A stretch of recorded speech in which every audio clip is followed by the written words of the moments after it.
strengthen ties with the Kingdom of Saudi Arabia as the Minister of State, Secretary General of the Presidency, Ferdinand Gongo, grants audience to the Saudi Arabian Foreign Minister, Prince Faisal bin Farhan bin Abdullah Al Saud. The day of national mourning decreed by President Paul Biya in memory of the victims of the carnage in Kumba, an act which depicts collective and nationwide reflection on the virtues of peace and an attachment to fatherland. World Stroke Day is observed today to underscore the serious nature and high rates of stroke, with 1 out of 4 adults likely to be affected. The 7:30 news tonight delves into the reasons for this leading cause of death and disability. Thanks for joining us. Those were the headlines of the 7:30 news.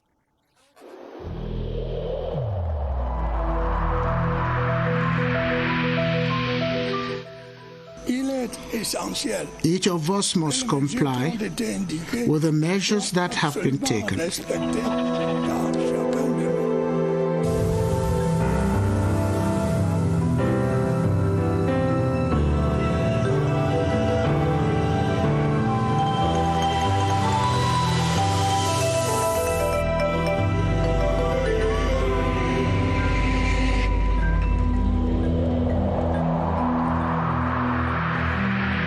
Relations between Riyadh and Yaoundé have been deepened as the Minister of State, Secretary General of the Presidency of the Republic, Ferdinand Gongo, grants audience to the Saudi Arabian Foreign Minister, Prince Faisal bin Farhan Abdullah Al Saud.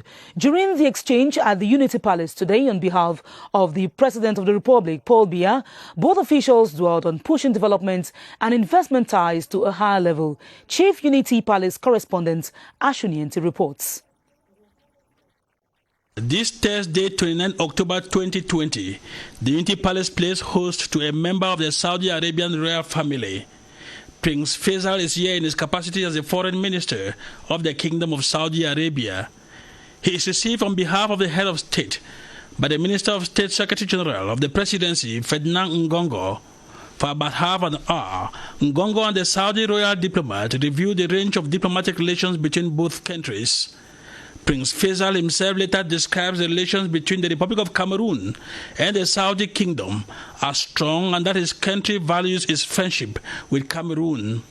The two countries are known to work closely on the international scene as they have similar viewpoints on most international questions, especially mutual respect and respect for sovereignty, and we are always coordinating to support each other, and we value this friendship, and I'm happy that I had the chance to come and visit personally. I look forward to coming back in the future. Before leaving the Unity Palace, the Foreign Minister, Prince Faisal, without going into details, discloses that his country is interested in breaking new grounds in its partnership with Cameroon.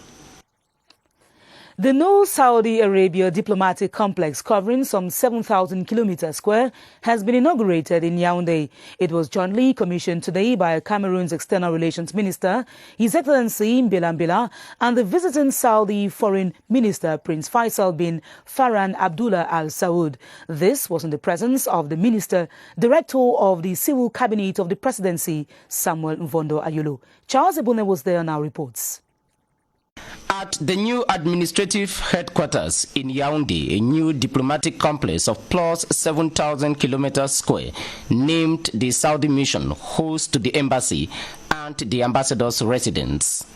To attend the inauguration of the complex are state officials, government ministers, including the Director of the Civil Cabinet of the Presidency of the Republic, Samuel Mvondo Ayolo, and the Assistant Secretary General of the Presidency of the Republic, Muhammadu Mustafa. Great pleasure for me to be here today in Cameroon to open the embassy and also to meet with my colleague, the Foreign Minister, later. The relationship between the Kingdom and Cameroon is very important to us. We see it as our key partner in sub-Saharan Africa. The building, jointly inaugurated by the Saudi Foreign Minister, Prince Faisal bin Farhan bin Abdullah Al Saud, and External Relations Minister Mbila, is one of the most important Saudi missions, Africa south of the Sahara. Important also that we have our new embassy here that can strengthen this bilateral relationship and continue the coordination. Very happy to be here in Cameroon, and I hope to visit many times. Over the years, the Saudis have invested plus 40 billion CFA francs in Cameroon learned at an audience at the Ministry of External Relations with the Cameroonian diplomatic establishment, the future of the cooperation between Yaoundé and Riyadh was furthered. On to this developing story, the Brazzaville de Gaulle colloquium has ended in Congo with far-reaching resolutions to valorize the contributions of the African continent in the development of the globe. Prime Minister Joseph John Gute, representing the head of state, His Excellency Paul Biya, used the outing to call on Cameroonians resident in Congo to be worthy ambassadors of their country. This was in separate audiences to political and ethnic groups, business persons and personnel of international organizations. Christian Chatham has the details. After 2 days of discussions, the historians and researchers agreed that it is imperative for Central African heads of state to pump more funds into research about their shared history with France. They have urged leaders to assist researchers have access to archives in both national and international centers and to accompany them during the publication of their works. To the Republic of France, the historians recommend the teaching of the shared history between France and Equatorial Africa in French schools, as well as the erection of a statue in France to honor the memory of African soldiers who died in different parts of the world defending the ideals of a free France.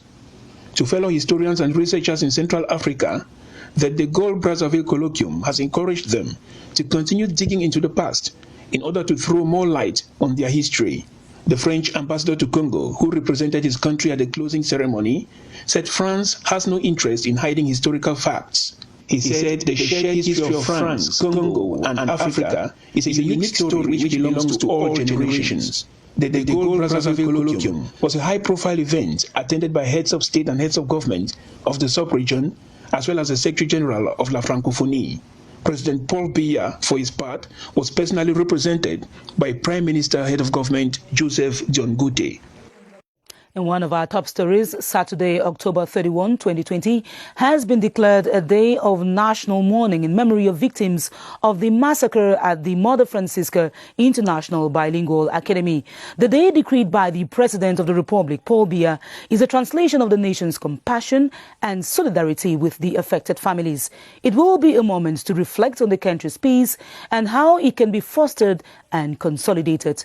Constantine Baum reports on the importance of the day. It is not the first time for Cameroon to observe a day of national mourning. Saturday's day of national mourning has its own significance. With the Kumba situation, these are innocent children wounded and killed in school, and not by a natural disaster. These children were killed by armed individuals, and those who survived are still affected by the shocking attack. This did not only shock the entire nation, but the international community. The magnitude of the incident surpasses other natural disasters. According to anthropologists, our African culture doesn't give a lot of significance to the death of children. In Africa, we don't mourn children the way we mourn adults. If the head of state declared a day of mourning for them, it means the children were destined for greatness, as they were killed on a Saturday in school learning, looking for extra learning hours without any fear to build their future. Saturday, October 31, will enable Cameroon come as one to offer their deepest condolences to the families of the children killed.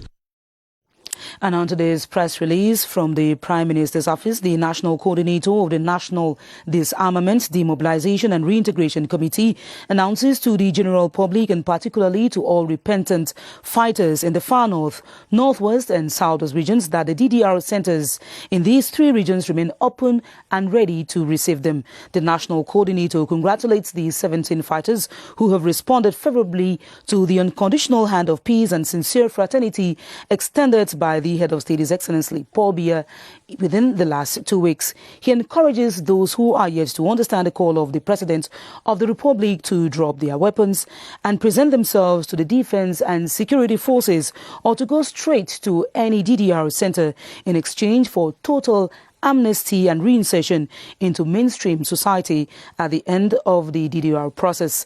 The general public is thus invited to join in this effort to reach out to as many of our lost children as possible and to actively participate in the global plan for peace, unity and development of our country.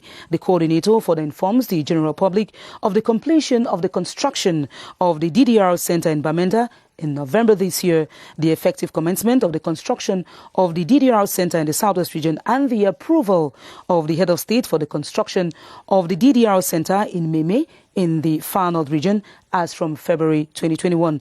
These structures are huge vocational training centers that will enormously benefit the returnees in their reintegration process. It is signed by the coordinator, Fai Yengo Francis. On to other news. In exactly 1 month and 8 days, the first ever regional elections will take place in Cameroon. The elections governing body of the country, Elecem, is now working on the maximum size of posters for the campaign and the publication of campaign material.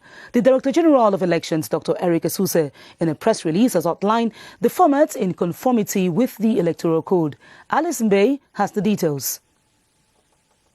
The decision taken by Elections Cameroon for the regional elections indicates that the maximum dimension of posters will be 600 by 400 centimeters. The posters for each political party and list of candidates will be produced at their expense on papers having the same color as that of the ballot papers. Section 89 of the law relating to the Electoral Code, such as circulars and lists of candidates, including all print documents, will be submitted in duplicates to Election Cameroon. Ballot papers shall be 150 times 100 millimeters, printed on papers weighing between 60 and 90 grams per square meter, with the same color as that of the political party or list of candidates in the nomination papers, including the full names, logo or acronym on the front side bearing the words Republic of Cameroon 2020 Election of Regional Councillors. In a case where the document is a call to violence or undermines national territorial integrity, the endorsement shall be withheld. Any document published and circulated in contravention of legal provisions shall be seized by the administrative authorities. A circulation of campaign ballots, articles and campaign materials in a polling station shall be forbidden on election day. In health news, Cameroon joins the international community to observe World Stroke Day, which focuses on the prevention and treatment of the condition. With 1 out of 4 adults likely to have a stroke in their lifetime, health studies show that even children are today affected. Cynthia Saptala reports on some of the causes of this non-communicable disease and how it can be prevented in our society.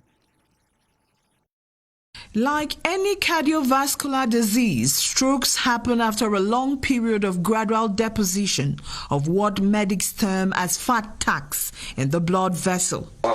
With one of the leading causes being hypertension, they say 3 out of 10 persons in Cameroon are at risk, with contributing factors like stress. Once the pressure increases and that pressure that is flowing through the veins or the arteries exceeds the resistance of the artery, it's going to burst. And what happens? You have bleeding in the brain. Referred to as a silent disease, strokes occur fast. 90% of the time, we don't have any symptoms. We can prevent strokes. What you can do is simply to adjust your lifestyle. First, it's our diet. Come for regular checkups. With time being of the essence, a person having a stroke must be in the hospital under an hour for treatment. The first therapy that is done is called recombinant thrombolytic therapy. And this can be done after the person having a stroke has had what we refer to as a CT scan.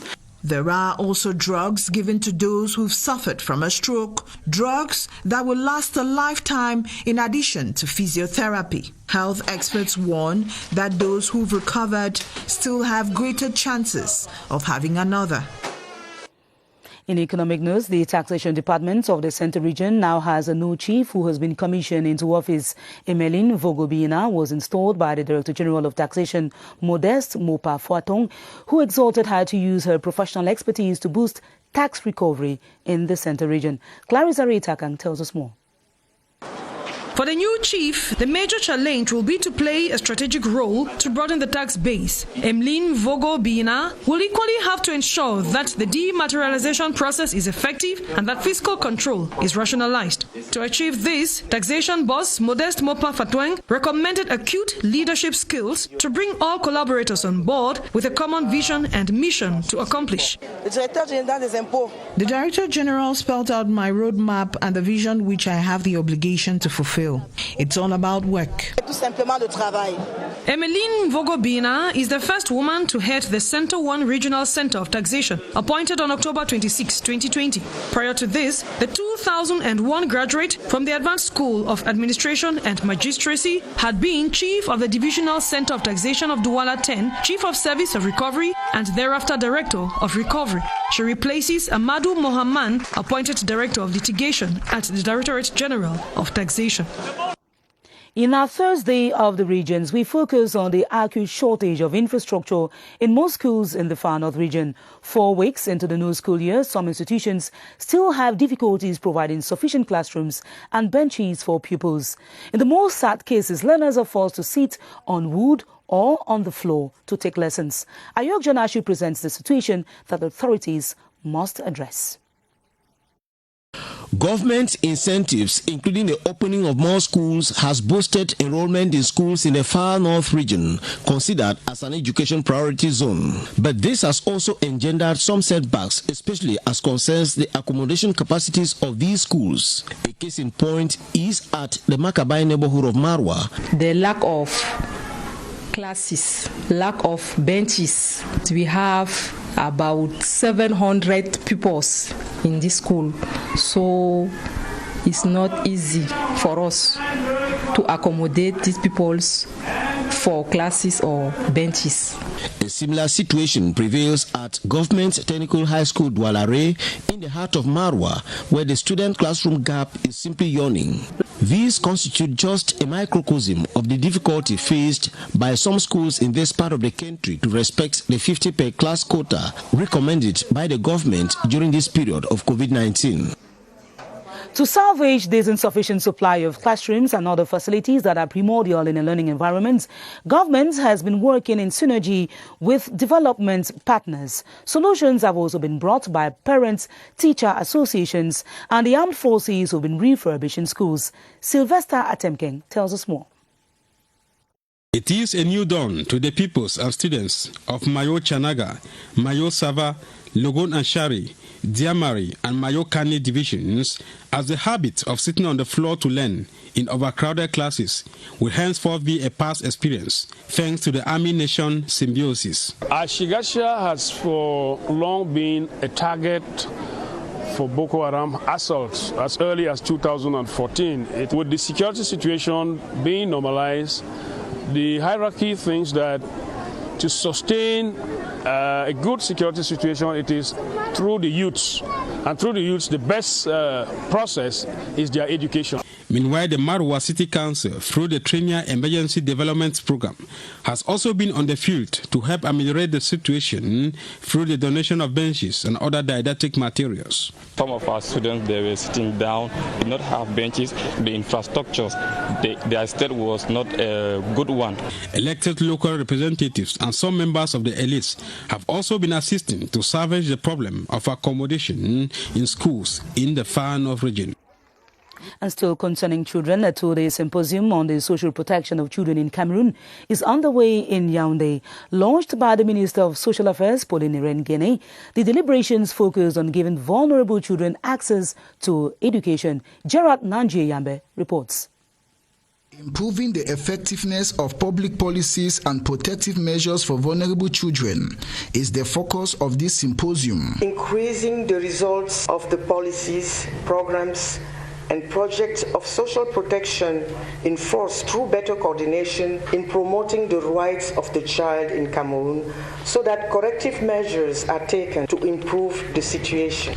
According to the Ministry of Social Affairs, close to 351 new cases of child abandonment and displacement were reported in the first quarter of 2020. The involvement in armed conflicts, the insecurity of the environment, and that is one of the men we have now because children are vulnerable vulnerable and they need to live in area where they are protected. Consequences of COVID, not only on the sanitary aspect, but also on the socio-economic aspect for better respect and fulfillment of the rights of the child in Cameroon. Such efforts fall within the framework of the National Development Strategy 2020-2030.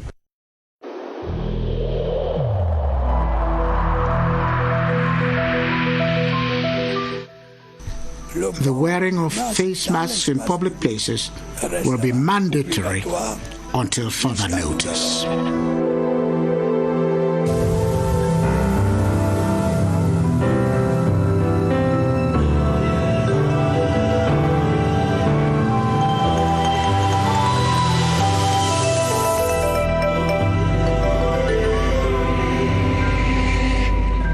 Before we take you to the Public Health Emergency Operations Center, let's have this obituary. The mortal remains of the Major General Simon Pierre Dagafonangsu have been coffined at the mortuary of the referral hospital in Yaoundé.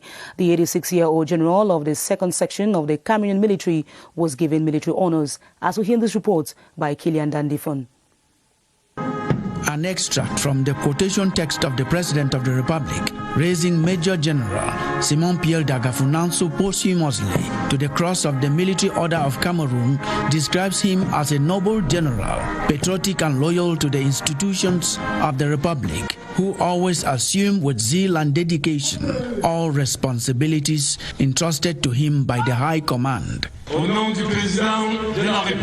behalf of the President of the Republic and by virtue of the powers bestowed on us, we posthumously decorate you with the Cross of the Military Order of Valor of Cameroon.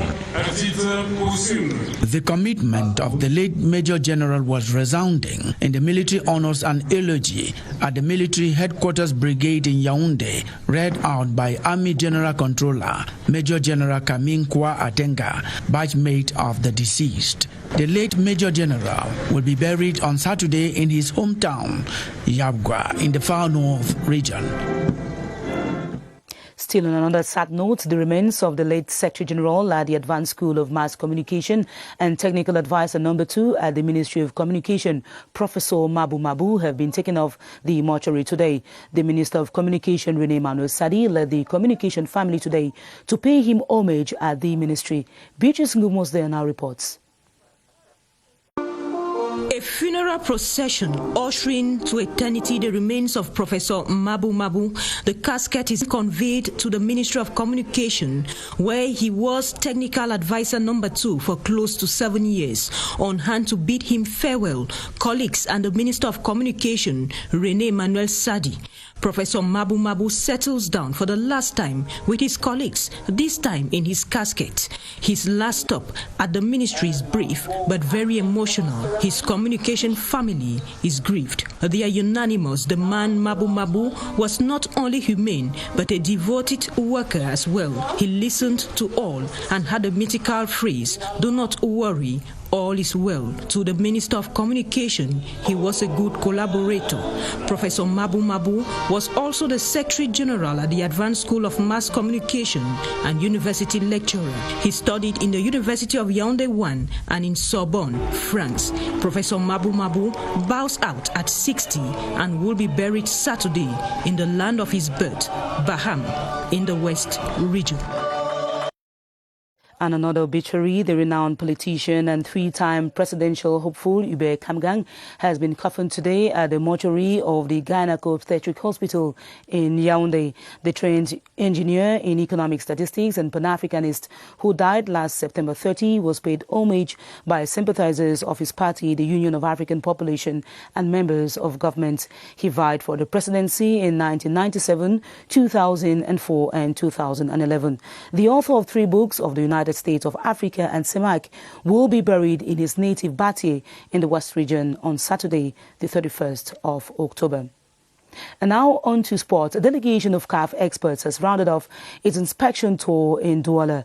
Led by the body's Deputy Secretary General Anthony Bafoué, the team inspected different lodging facilities earmarked for the 2021 African Nations Championship, the CHAN, and also held strategic meetings with members of the local organizing committee. Rene Kache tells us more.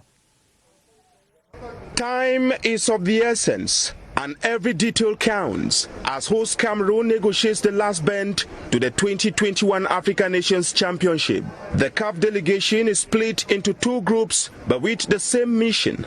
The first group started its inspection tour at the imposing 50-seater Japoma Stadium. The infrastructure and its two training fields that had been completed over 11 months ago. Really congratulations for such a beautiful edifice. We are proud to be African. The CAF emissaries had a hands-on experience on the playgrounds of the annexed stadiums before heading to the reunification stadium in Bepanda. The Bonamusadi Stadium that is also completed and will serve as a training ground was also inspected. The next destination was the Mbapelepe Stadium, whose potential substitute, the Kaje Sports Academy Center, was also visited. The other CAF delegation led by Mrs. Inas Ahmed first held a strategic meeting with the Lodging and Restoration Committee, Security, Camtel, Fcfa and journalists. The team then inspected the 9 hotels that will host the different delegations. The rooms of these hotels were visited. Overall, it was a satisfied CAF delegation that came calling in Douala. And now on today's press release, just getting to our newsroom from the National Assembly. The nation as a whole and the international community received with consternation news of a terrorist attack against students on Saturday, the 24th of October 2020 in a secondary school in Kumba in Kmer division of the Southwest region, which has so far claimed the lives of 8 students and left many other students seriously injured. After the acts of arson in the Kumba General Hospital in the night of the 10th of February 2019, the October 24 terrorist attack shows at its worst the horror that Cameroonians have for some time now been subjected to as a result of the atrocities and barbarism of armed gangs who continue to undermine the safety of Cameroonians in the northwest and southwest regions. In the opinion of the National Assembly, such an attack against children, nay innocent students, is ignominious and abominable, outrageous, bestial, and should not be condoned because it is an affront to the future of every country in the world, youth and education. The Speaker of the National Assembly and all the members of the National Assembly, as well as the entire staff, strongly condemned and disassociated themselves from such a heinous, unnecessary, baseless, inhumane and callous acts. They thereby exhort the appropriate authorities to mercilessly fish out the perpetrators of the October 24 attack to ensure, in accordance with the applicable regulation, that they are punished.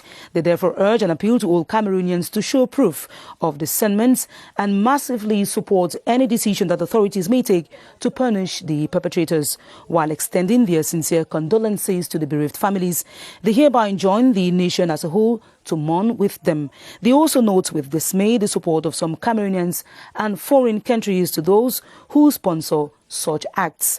That notwithstanding, the Speaker of the National Assembly, the members of the National Assembly and the staff of the august institution will continue on the alert to bar the way to all forms of terrorism and insecurity in all the 10 regions of Cameroon. Cameroon will, after all, remain united, according to the National Assembly, and always press on with its bid to become an emerging economy for the benefit of all Cameroonians. It is signed by the Speaker of the National Assembly, Honorable Kamer. And that will be all for this edition of the 7:30 News, in which you heard that Cameroon is strengthening cooperation ties with the Kingdom of Saudi Arabia as the Minister of State, Secretary General of the Presidency of the Republic, Ferdinand Gongo, granted audience to the Saudi Arabian Foreign Minister, Prince Faisal bin Farhan bin Abdullah Al Saud. Join Adel Mbala at 8:30 p.m. for more news in the French language. Ben and Boumab Kana will be your host tomorrow. I'll be back on Monday, God willing. Stay tuned to our programs on the CRTV. Thanks for watching. It was my pleasure serving you. Good night.